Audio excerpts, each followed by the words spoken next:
علی بھائی اگلا سوال ہے، نماز میں درود ابراہیمی کے بعد ہم لوگ تو بچپن ہی سے بس ایک ہی دعا پڑھ رہے ہیں، ربی جعلنی مقیم الصلاۃ ومن ذریتی، جبکہ صحیح بخاری اور صحیح مسلم میں ایک دوسری دعا کا حکم ہے جس میں 4 چیزوں کے خلاف اللہ تعالیٰ کی پناہ مانگی جاتی ہے، ہماری پرانی نمازوں کو کیا بنے گا؟ پلیز کوئی حل ضرور بتا دیں، شکریہ۔ پہلی بات ہے کہ پرانی نمازوں میں تو اپنے بابوں کو روئے نہ جنہوں نے آپ کو ادھورا دین دیا ہے۔ دیکھیں یہ بڑا کریٹیکل مسئلہ ہے، بخاری اور مسلم دونوں میں حدیث ہے، نبی علیہ السلام اما عائشہ کہتی ہیں سلام اللہ علیہا اور باقی کئی اصحاب سے حدیث ہے کہ نبی علیہ السلام ہمیں نماز کے تشہد میں 4 چیزوں کے اگینسٹ اللہ کی پناہ مانگنے کا حکم دیتے تھے۔ حکم کے الفاظ تو بڑے سخت ہیں، اور حتیٰ کہ صحیح مسلم میں ایک طریق کے اندر آتا ہے کہ طاؤس تابعی جو عبداللہ ابن عباس کے شاگرد تھے، بخاری مسلم کے حدیثوں کے راوی ہیں، وہ یہ کہتے تھے کہ جو شخص ان 4 چیزوں کے اگینسٹ تشہد میں اللہ کی پناہ نہیں مانگتا تو میرے نزدیک اسے نماز ہی دوبارہ پڑھنی چاہیے۔ اتنی سختی، تو بھول چک معاف ہے، پہلے جو کچھ ہو چکا وہ معاف ہے۔ یہ جو ان کی سختی ہے یہ بھی تاکید کے لیے، ویسے تو کوئی تشہد کے بعد درود شریف پڑھ لے تو اس کی نماز کامل ہے، دعائیں سنت میں آتی ہیں، فرائض میں نہیں آتی، لیکن طاؤس تابعی رحمہ اللہ کا یہ موقف تھا، چونکہ نبی اسلام نے حکم دیا ہے نماز میں پڑھنے کا، اس کو حکمیہ لینا چاہیے۔ تو بخاری مسلم الفاظ ہیں 4 چیزوں کے شر سے، مختلف الفاظ کے ساتھ ہیں، وہ چیزیں 4 ہی ہیں۔ اللہم انی اعوذ بک من عذاب جہنم ومن عذاب القبر ومن فتنة المحیا والممات ومن شر فتنة المسیح الدجال، یعنی جہنم کے اگینسٹ اللہ کی پناہ، عذاب قبر کے اگینسٹ اللہ کی پناہ، زندگی اور موت کے فتنے کے اگینسٹ اللہ کی پناہ، اور دجال جس کا دجل سے ایمان والوں کو اللہ ہی بچائے، آمین ثم آمین، اس کے اگینسٹ اللہ کی پناہ۔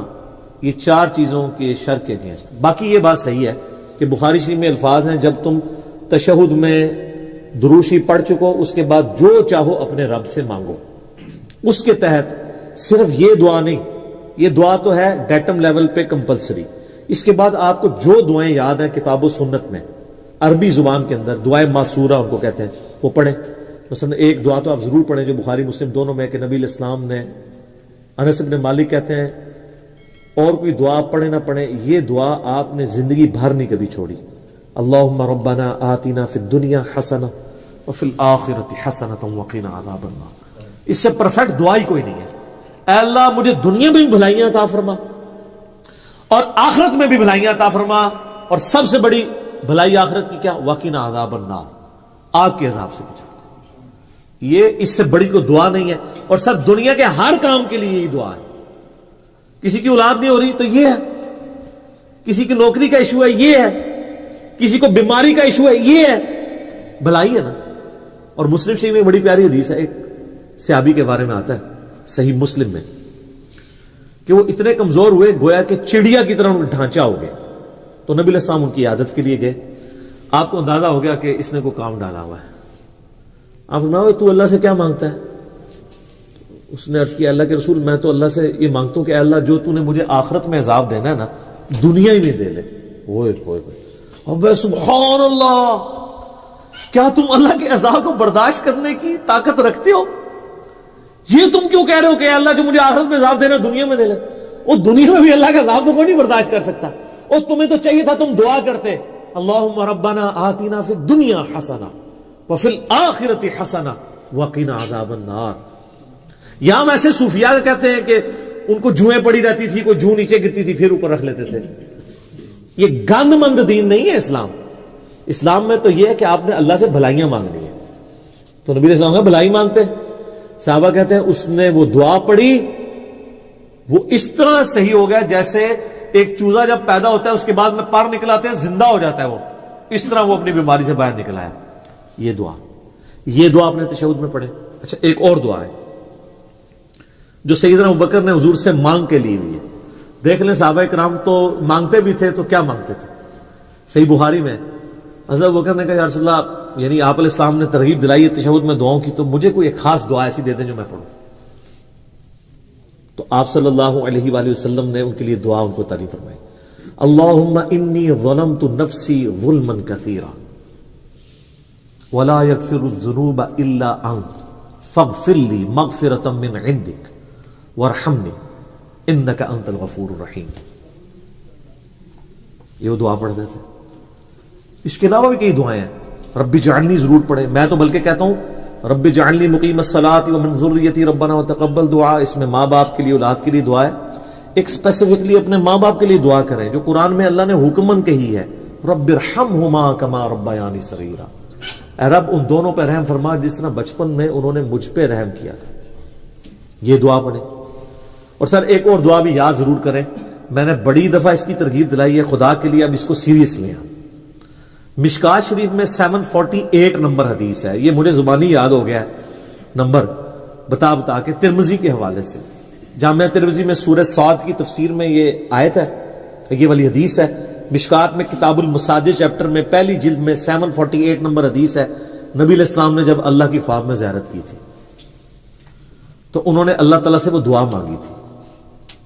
جب نبی علیہ السلام کو اللہ نے کہا مانگ, کیا مانگتا ہے, تو آپ نے کہا اللہم انی اسألک فعل الخیرات وترک المنکرات وحب المساکین وان تغفر لی وترحمنی وَإِذَا أَرَدْتَ فِتْنَةَ فِي قَوْمٍ فَتَوَفَّنِي غَيْرَ مَفْتُونٍ أَسْأَلُكَ حُبَّكَ وَحُبَّ مَن يُحِبُّكَ وَحُبَّ عَمَلٍ يُقَرِّبُنِي إِلَىٰ حُبِّكَ. کیا پرفیکٹ دعا ہے. یہ تشہد میں ضرور پڑھا کریں, بلکہ سجدے میں پڑھا کریں. صحیح مسلم میں حدیث ہے کہ انسان سجدے میں سب سے زیادہ اپنے رب کے قریب ہوتا ہے, لہذا خوب دعائیں مانگا کرو. اور اما عائشہ کے الفاظ ہیں بخاری اور مسلم میں کہ نبی علیہ السلام سجدے اور رکوع دونوں میں ایک دعا مانگا کرتے تھے, سبحانک اللہم وبحمدک, سبحانک اللہم ربنا وبحمدک اللہم اغفر لی. یہ بخاری مسلم میں رکوع اور سجدے کی تسبیحات کے ساتھ یہ بھی مانگتے تھے. ایک تو مسلم شریف میں حدیث ہے نا کہ آپ نے رکوع میں سبحان ربی العظیم پڑھنا ہے اور سجدے میں سبحان ربی الاعلیٰ 3 دفعہ. اس کے بعد بخاری مسلم میں یہ تسبیح بھی ہے. ایک اور تسبیح صحیح مسلم میں سبوح قدوس رب الملائکۃ والروح. اور سجدے میں دعائیں نہیں مانگے. اور ایک دعا تو میں نے آپ کو کئی بار بتائی ہے, ہماری کامیابی کا جو راز ہے, اصحاب کہف کی دعا, ربنا آتنا من لدنک رحمتا وہیئ لنا من امرنا رشدا. اے رب ہمیں اپنے پاس سے رحمت عطا فرما اور ہمارے اس کام میں کامیابی کی کو راہ نکال دے. اصحاب کہف کے لیے پھر کیا راہ نکلی ہے سر. وہ معجزہ ان کے ساتھ ہوا ہے جو کسی پیغمبر کے ساتھ بھی نہیں ہوا. حضرت عزیر کے ساتھ بھی 100 سال کا معجزہ ہوا تھا, ان کے ساتھ 300 سال تھا, اور 309 سال قمری اعتبار سے اور شمسی اعتبار سے 300 سال تھا. یہ دعائیں سر اللہ سے مانگیں. اللہ تعالیٰ نہ مانگنے والے سے ناراض ہوتا ہے اور مانگنے والے سے خوش ہوتا ہے. یہ کائنات کا ایسا بادشاہ ہے, بلکہ یہی بادشاہ ہے کہ جو نہ مانگنے والے سے ناراض ہوتا ہے. باقی تو دنیا میں کوئی بادشاہ ایسا نہیں ہے کہ آپ اس سے مانگیں اور بار بار مانگیں اور وہ تنگ نہ پڑے. اللہ کہتا ہے نہیں مانگو گے میں ناراض ہو جاؤں گا. ادعونی استجب لکم, سورۃ المؤمن آیت نمبر 60. اے میرے بندوں مجھ سے مانگو میں عطا کروں گا. ان الذین یستکبرون عن عبادتی, جو تکبر کرے گا نا مجھ سے نہیں مانگے گا, میں اسے ذلیل و خوار کر کے دوزخ میں ڈالوں گا. وَإِذَا سَأَلَكَ عِبَادِي أَنِّي, جب میرے بندے آپ سے پوچھتے ہیں میرے بارے میں تو آپ فرما دیں کہ میں انی قریب, میں بالکل قریب ہوں. اجیب الدعوۃ الداعی اذا دعان, ہر سننے والے کی پکار سنتا ہوں جب وہ مجھے پکارتا ہے. لیکن شرط ہے فلیستجیبوا لی, تم بھی میرا حکم مانا کرو, ولیؤمنوا بی, اور مجھ پہ ایمان لاؤ جیسا کہ حق ہے تاکہ تم کامیاب ہو جاؤ. تو دعائیں یاد کریں, زیادہ سے زیادہ اللہ سے مانگیں. اور سر دعاؤں کے بعد آپ یہ نہ سمجھیں کہ دعا قبول مطلب نہیں ہوگی تو وہ ضائع جائے گی, ٹائم ضائع ہوگا. دعا کبھی بھی ریجیکٹ ہوتی نہیں ہے. دعا وہ عبادت ہے جو ریجیکٹ ہی نہیں ہوتی. جامعہ ترمذی میں مسند احمد میں ہے کہ جب کوئی دعا کرتا ہے وہ کبھی بھی ریجیکٹ نہیں ہوتی مسلمان کی. یا تو جو مانگا وہ دے دیا جاتا ہے, یا اللہ تعالیٰ اس کے اگینسٹ کوئی بہتر نعمت بدل دیتا ہے, یا پھر قیامت کے دن کے لیے اسے ایز اے عبادت سٹور کر دیا جاتا ہے اور پھر اس کا اجر قیامت میں ملے گا. سنن نسائی الکبریٰ میں حدیث موجود ہے نا, جو وضو کے بعد پڑھ لے, سبحانک اللہم وبحمدک اشہد ان لا الہ الا انت استغفرک واتوب الیک. تو اللہ تعالیٰ فرشتوں کہتا ہے بس اس کو سٹوریج میں ڈال دو, اس کا تو اجر اب قیامت میں ملے گا. اتنا بڑا اجر. وضو کے بعد کی ایک یہ دعا بھی ہے جو محفل سے اٹھنے کی دعا بھی ہے, اور جو فرض نماز کے بعد کی بھی دعا ہے, اور جو ہمارے گرین کارڈ پہ بھی ڈلی ہوئی ہے. 3 موقعوں پہ یہ دعا ہے, ایک دعا 3 مواقع, اور دوسری وہ دعا ہے جو صحیح مسلم میں اشہد اللہ الہ الا اللہ وحدہ لا شریک لہ واشہد ان محمدا عبدہ ورسولہ. تو جنت کے 8 دروازے اس کے لیے کھول دیے جائیں گے, جس مرضی دروازے سے چاہے وہ داخل ہو.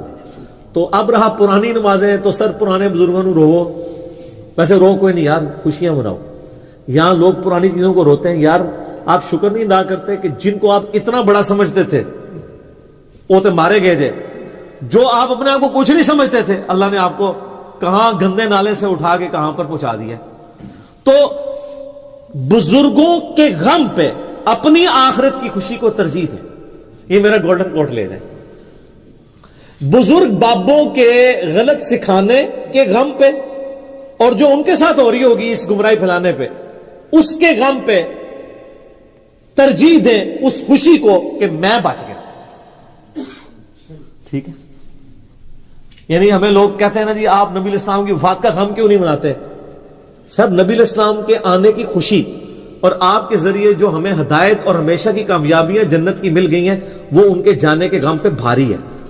اگر غم بھاری ہوتا نا تو صحابہ کرام پھر رومن اور پرشین امپائر نہیں اکھاڑ سکتے تھے, وہ غم ہی لے کے بیٹھ جاتے. ان کو پتا تھا کہ نبی الاسلام نے جو اپنا فرض ہے وہ ادا کر دیا, انہوں نے دنیا سے جانا تھا, وہ چلے گئے ہیں. اب ہماری ذمہ داری ہمیں دے گئے ہیں. جو بخاری مسلم میں یوم النہر کا خطبہ بھی ہے کہ آپ نے منا کے میدان میں کہا تھا کہ جو اللہ نے مجھے پیغام دیا تھا میں نے تم تک کیا پہنچا دیا. سب نے کہا پہنچا دیا, حق ادا کیا. آپ نے فرمایا اللہم اشہد اللہم اشہد اللہم اشہد. پھر کہا کہ اب تمہاری ذمہ داری ہے کہ اس کو لوگوں تک پہنچانا, اور دیکھنا بسا اوقات جس کو بات پہنچائی جا رہی ہوتی ہے وہ زیادہ یاد رکھنے والا ہوتا ہے بنسبت اس کے جو پہنچا رہا ہوتا ہے. اور محدثین جب یہ حدیث پڑھا کرتے تھے تو کہا کرتے تھے صدق رسول اللہ. اوئے ہائے ہائے, رسول اللہ نے سچ کہا تھا. آج دیکھ لیں, دین تو نکلا عرب سے تھا, لیکن یہ 6 کتابیں جو آپ کے سامنے رکھی ہیں ان میں کوئی بھی عربی نہیں ہے. آج چینل تو سعودی عرب کا ہوتا ہے جو ہم چینل دیکھتے ہیں, لیکن حدیثیں چل رہی ہوتی ہیں رشیا کی اور ایران کی. امام بخاری رشیا سے, امام مسلم ایران سے, نیشاپور کے رہنے والے کشیریا قبیلے کے. آج بھی نیشاپور ایران کا شہر ہے, اور اسی نیشاپور میں امام حاکم بھی ہیں جنہوں نے مستدرک الحاکم لکھی ہے, وہ بھی نیشاپوری ہیں. بخارا, ہاں رشیا میں بخارا. ٹھیک ہے, اب وہ رشیا کہا جاتا ہے نا اسے. اور تسی اور کے نیٹی کریٹی سننا شروع کر دو جو گال ہے انو پڑھو. ٹھیک ہے, تو یہ ذالک فضل اللہ یؤتیہ من یشاء. یعنی آپ اس غم کو لے کے بیٹھ جائیں کہ میں تیرے ہوتے جنم لیا ہوتا. نہ سر, آج بھی جنم لو تو تسی بہت کچھ کر سکتے ہو.